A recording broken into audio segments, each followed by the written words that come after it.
ఈ కథలో అడవిలో తప్పిపోయిన ఫ్రెండ్స్ని సీను ఎలా కాపాడాడో చూద్దాం. మొన్నటి కథలో సీనుని కాపాడిన ఆ కుక్కపిల్ల ఇప్పుడు ఊరు మొత్తానికి హీరో అయిపోయింది. సీను ఎంతో ఇష్టంగా ఆ కుక్కకి బ్రౌనీ అని పేరు పెట్టుకున్నాడు. సీను బ్రౌనీని వాళ్ళ ఫ్రెండ్స్కి కూడా పరిచయం చేశాడు. సీనుకి ఇద్దరు బెస్ట్ ఫ్రెండ్స్, ఒకరి పేరు రాము, మరొకరి పేరు వెంకీ. అందరూ కలిసి ఎంతో చక్కగా ఆడుకునేవారు. ఒకరోజు పిల్లలందరూ ఊరు బయట ఉన్న గ్రౌండ్లో క్రికెట్ ఆడదాం అనుకున్నారు. ఆ గ్రౌండ్ పక్కన ఒక పెద్ద అడవి కూడా ఉంది. పిల్లలందరూ గ్రౌండ్లో క్రికెట్ ఆడడం మొదలుపెట్టారు. సీను బాల్ని బలంగా కొట్టేసరికి ఆ బాల్ వెళ్ళి అడవిలో పడింది. బాల్ని వెతకడానికి రాము మరియు వెంకీ వెళ్ళారు. ఎంత వెతికినా దొరకలేదు. తిరిగి వెనక్కి వచ్చేటప్పుడు వాళ్ళకి ఒక మొక్క కనిపించింది. భయంతో వాళ్ళిద్దరూ అడవి లోపలికి పరిగెత్తారు. కొంచెం దూరం పరిగెత్తగానే అనుకోకుండా ఒక పెద్ద గొయ్యిలో పడ్డారు.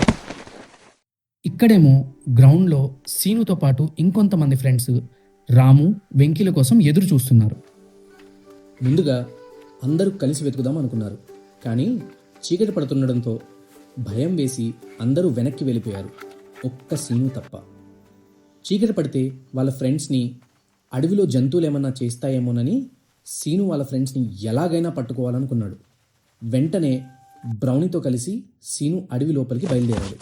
లోపలికి వెళ్తున్న కొద్దీ అడవి భయంకరంగా మారుతుంది. నడవడానికి దారి కూడా లేదు.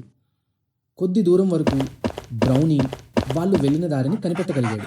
కానీ ఒక దగ్గరికి వచ్చి ఆగిపోయాడు. సీనుకి ఏం చేయాలో అస్సలు అర్థం కాలేదు.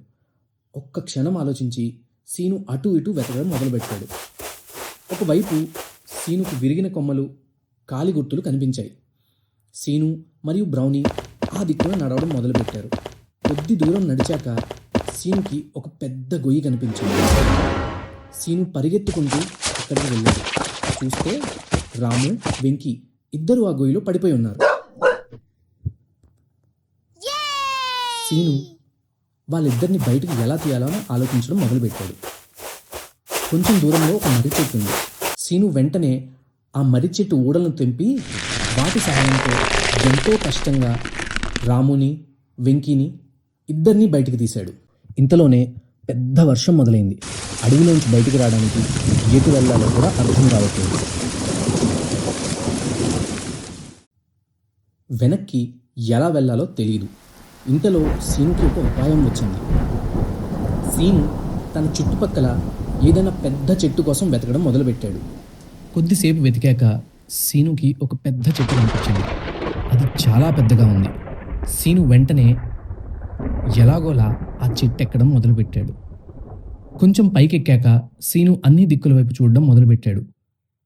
కానీ సీనుకి ఏమీ కనిపించలేదు. సీను ఇంకొంచెం పైకెక్కాడు.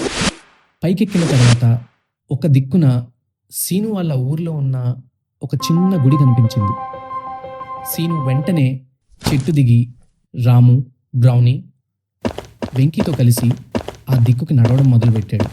కొద్దిసేపు నడవగానే ఆ అడవి నుండి క్షేమంగా బయటపడ్డాడు.